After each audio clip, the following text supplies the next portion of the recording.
C'est là, je cherche. Il me manque quelque chose. C'est mes racines. C'est comme si que c'était un arbre qu'on avait penché et les racines sortaient. Il faut que, voilà, que ça revienne. Même si, quelque part, excusez-moi, quelque part, je n'ai plus là-bas de famille. Je sais que j'ai une terre qui a appartenu à mon grand-père. C'est sacré chez nous, sacré. Et j'ai un regret. Le regret que j'ai, c'est que ma mère ne m'a pas autorisé à voir plus souvent mon père pour apprendre l'arabe, pour me parler. C'était tabou. Bismillah, Bismillah, Allah. Alif, Be, Te, Se, Jim, Ha, Ha. Alif, Bae, Tae, Te, Se, Se. Jim. Après, alhamdulillah, salam alaikum.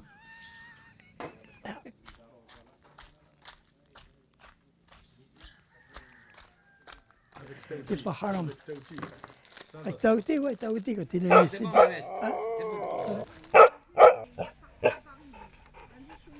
Il a bien connu mon père. Il parlait l'arabe, il parlait le tahitien, il parlait le kanak, il parlait 4-5 langues arabes, l'Arbaïli, il parlait la mchaoui, il parlait tout. Ouais. Aïe, aïe, aïe. Moi, je ne sais pas estimer, hein, parce que moi, je le dis franchement, hein, je suis arabe, j'ai une goutte de sang peut-être arabe, mais c'est de l'arabe qu'il y a là-dedans, c'est pas d'autre chose. Jamais, jamais. Et moi, mes enfants, ils ont leur père, leur grand-mère et tout ça de côté paternel qui n'est pas arabe, mais ils sont arabes jusqu'à la moelle. Ces enfants de bagnards, ces enfants de déportés, de transportés, c'est pas qu'ils se croient une race supérieure, c'est pas Hitler. Alors que maintenant, eh ben, on le revendique haut et fort. Alors même si on vous dit, bah oui, mais tu dis que tu es arabe, mais tu as des souches métropolitaines et ça, non, je suis arabe, je suis Ali Majan, né Abdelkader Bouanani, je suis de souche arabe, je suis de la vallée de Nessadiou et j'en suis fière. Nous, on s'est fait traiter de sale bico à l'école. Nous, nos générations, bon, ou les fils de bico, ou les fils de chapeau de paille. Bon, ça, ce sont des humiliations que nous avons subies. Mais ce n'était pas un choix. Le pire dans tout ça, c'est que moi, les gens qui étaient racistes avec moi, ils avaient la même couleur de peau que moi. Si l'autre, il est jaune, il est noir, il n'est pas de la même couleur, vous vous dites, bon, ben, on est différents. C'est normal qu'ils m'en veuillent, mais non, ils avaient la même couleur de peau que moi, ils me traitaient de sale race.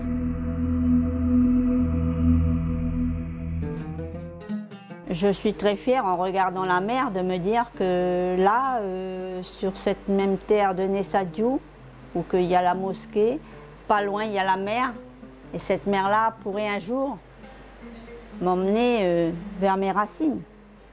Comme mon père a fait le sens contraire, de l'Algérie jusqu'à là, mais dans des conditions inimaginables, inhumaines. Je pense qu'on peut relever la tête et dire, moi, personnellement, Lucette Ouiba Benamar, je suis très fière d'avoir eu un père, un grand-père déporté, sacrifié. C'est pour ça que je lève la tête et jusqu'à ma mort, je la laisserai lever. C'est pour le nom des Ouiba Benamar.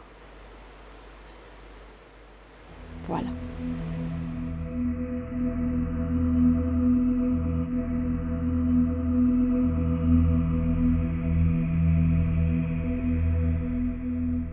On n'apprenait pas l'histoire de l'Algérie ou d'autres pays, c'était simplement l'histoire des Gaulois et nos ancêtres les Gaulois et la France, et moi ça me gavait. Moi j'ai décidé, entre-temps, comme j'ai trouvé mon oncle, j'ai pris l'initiative personnelle de partir de partir retrouver la famille en Algérie, à l'Elma. Je suis partie vraiment à l'aventure parce que je ne savais rien. Et donc, j'ai pu retrouver ma famille. Et je suis arrivée dans l'inconnu, bien sûr, mais c'était fort. J'ai fait le voyage, quelque part, le voyage symbolique d'une vie. Et au moment où la côte d'Alger est apparue au hublot, mais vous n'avez pas idée de la douleur qui est venue là. Une douleur que j'avais jamais ressentie. Je ne connaissais pas cette douleur-là. J'avais envie de hurler à regarder Alger la Blanche. La première chose que j'ai vue de l'Algérie, c'était Alger la Blanche. C'est-à-dire la première chose, c'est la dernière chose que mon arrière-grand-père il a vue avant d'être foutu à fond de cale.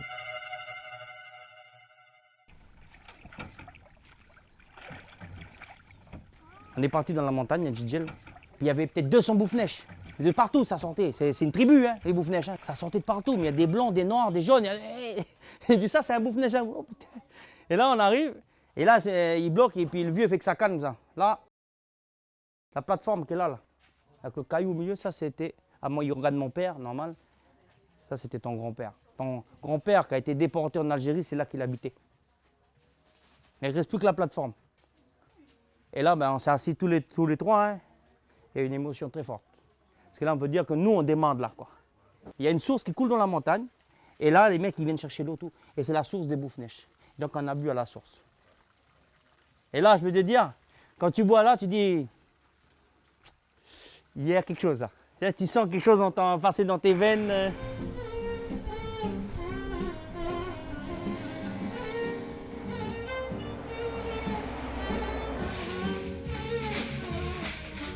Ce que je souhaite, c'est d'aller visiter l'Algérie. J'aimerais retrouver des liens, retrouver des descendants de mon arrière-grand-père. Je me chercherai toujours au niveau de l'identité et tout. Il me manque une partie de mon histoire.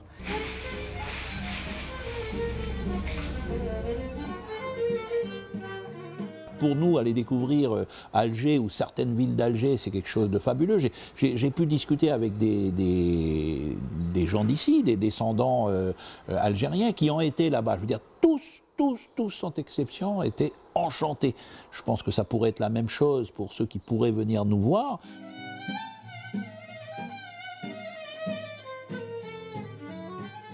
Dans ce cœur, il y a de l'amour, beaucoup d'amour. Et je voudrais, avant de mourir, comme je l'ai dit là-bas, à la Mecque, devant la Mecque, à vous, avant de mourir, j'aimerais bien, ne serait-ce que d'avoir un coup de fil d'un lointain petit cousin, ou je ne sais pas, quelqu'un qui m'appelle en me disant « Tu es de mon sang ». Cette voix va me permettre de partir en paix. بابا يقولوا جبل الأمور وأماكي قال الأخوات أنا ما نعرف وين جبل الأمور ولا الأخوات أنا ما نعرف. Ça fait à peu près 150 شهر ou peut-être 150 ans déjà. Ouais, ici. Je me suis battue comme je suis allée pour obtenir le passeport. Il y a eu plus de 40 députés qui sont venus chez moi un jour pour découvrir l'histoire. D'abord, quand j'ai eu le refus du visa, j'ai dit « Pourquoi vous me refusez un visa? Expliquez-moi pourquoi vous avez laissé mon grand-père dans le Pacifique. J'ai rien à vous expliquer. » Et les députés sont venus chez moi le lendemain, j'ai reçu mon passeport. C'est comme ça que j'ai bâti un pont, si vous voulez, pour que tout le monde permette de le franchir aujourd'hui. Je ne me revendique rien. Je l'ai fait parce que je l'ai fait avec le cœur et le sang, c'est tout. Le passeport algérien, c'est un parcours du combattant pour l'avoir. Si tu n'as pas quelqu'un qui t'aide à l'avoir quand tu passes dans les administrations, et je passe dans les administrations, moi je suis passé dans l'administration de Sétif, on m'a fait revenir 5 jours. 5 jours. On me donnait rendez-vous à 8 h le matin, j'arrivais à 8 h, des fois, on me recevait pour me dire « Ah ben non, on n'a pas pu regarder votre dossier à 2 h de l'après-midi. » C'est pour ça, il dit l'administration. Moi, je l'ai jaugé. Il m'a dit « Punaise, En Algérie, il faut qu'ils fassent du ménage un peu dans leur administration. Quand on dit aux Algériens, nous sommes à 22 000 km, quand il fait nuit chez vous, il fait jour chez nous, ils ne comprennent rien du tout. C'est très compliqué déjà l'administration française, c'est compliqué l'administration algérienne. Je demande à l'administration algérienne de pouvoir trouver la solution d'alléger ou de faciliter les choses pour les familles. Si on est interdit d'y aller ou si c'est difficile d'y aller, ça veut dire qu'on continue à nous condamner à l'exil.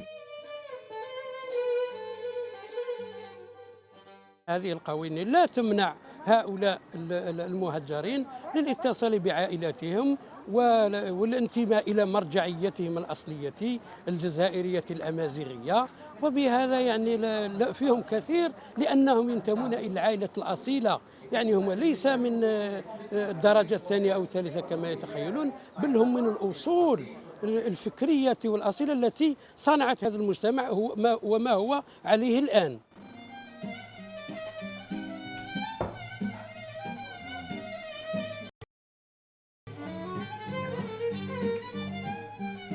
Je suis extrêmement reconnaissant aux gens de Bourail, de Nessadiou, à l'association, d'avoir su maintenir la flamme. S'il n'y avait pas eu tous ces vieux-là qui ont maintenu, il n'y aurait pas eu tout ce qu'on vit là.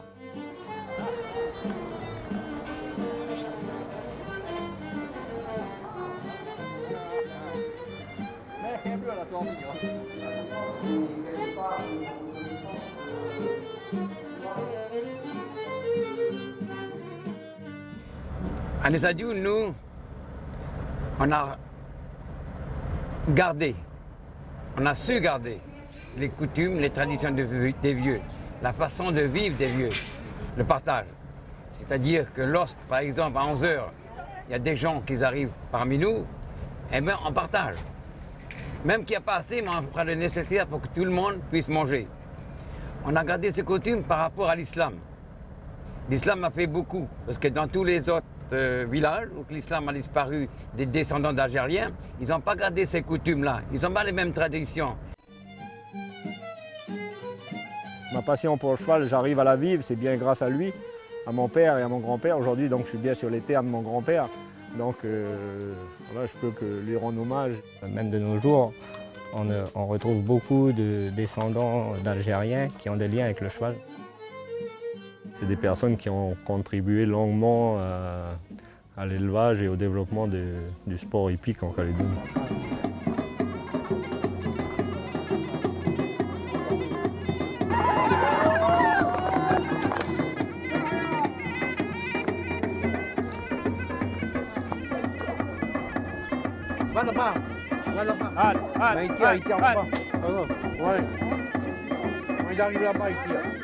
C'est eux qui ont tout bâti. Nous, je veux dire, on a quand même la cerise sur le gâteau par rapport à ce qu'ils ont connu et vécu. Hey! Hey! Il y a de la place là-bas. Si vous venez par exemple à Nessadiou, lorsqu'on nettoie le cimetière, vous verrez à 90% des jeunes qui viennent nettoyer. Ça représente déjà nos racines parce que tous les plus vieux ont été enterrés ici, toute notre famille et puis tous nos descendants ils sont ici. On vient, nous, qu'on est de deuxième génération, avec nos petits-fils et puis tout ça, on leur donne déjà l'envie de suivre cette coutume, on va dire, hein, puis de respecter ces gens qui ont souffert. En 1872, à Bourail, le premier Algérien est mort. Il a été enterré à Bourail, mais dans des circonstances qui ne convenaient pas à l'islam. Alors le vieux Miloud, il a dit, ben, je donne ce terrain pour les Arabes pour faire un cimetière. Ça s'est passé en 1891. La mairie n'avait plus rien à voir, pas de subvention, rien de donner. Quand on regarde, il y a des prénoms arabes et des prénoms français. Pour être mieux vu dans le pays, eh ben, il fallait porter un nom français. Pour aller aux bonnes écoles, il fallait porter un nom français. Ce qui fait que les vieux donnaient des noms français pour protéger leurs enfants.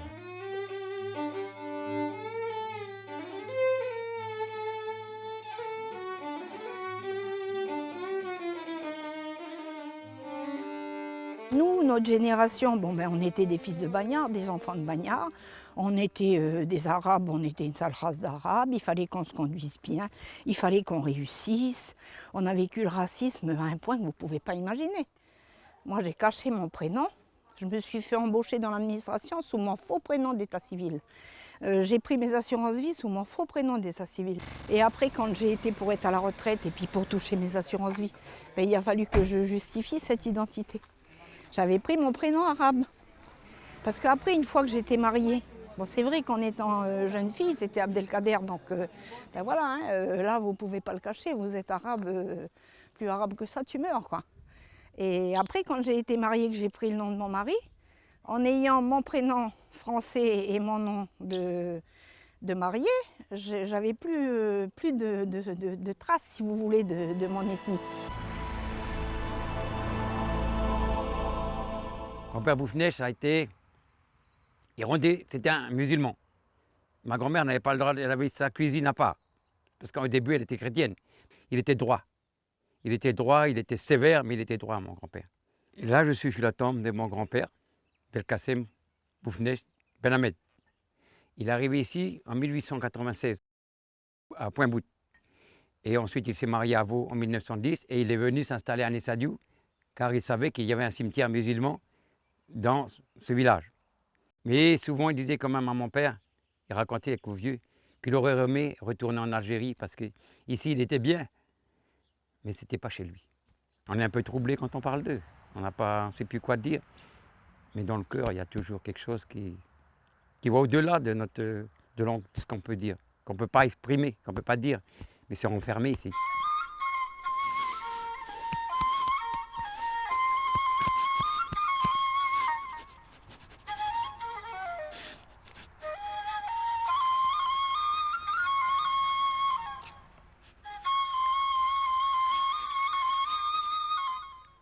Et là où il y a grand-père Taïeb aussi. Grand-père Taïeb, c'était un bon aussi. Il y a mes frères. Saïd, Belkacem, Taïeb, Karim. Toute la famille est là. Et moi, je serai là. Si Dieu le veut, Inch'Allah.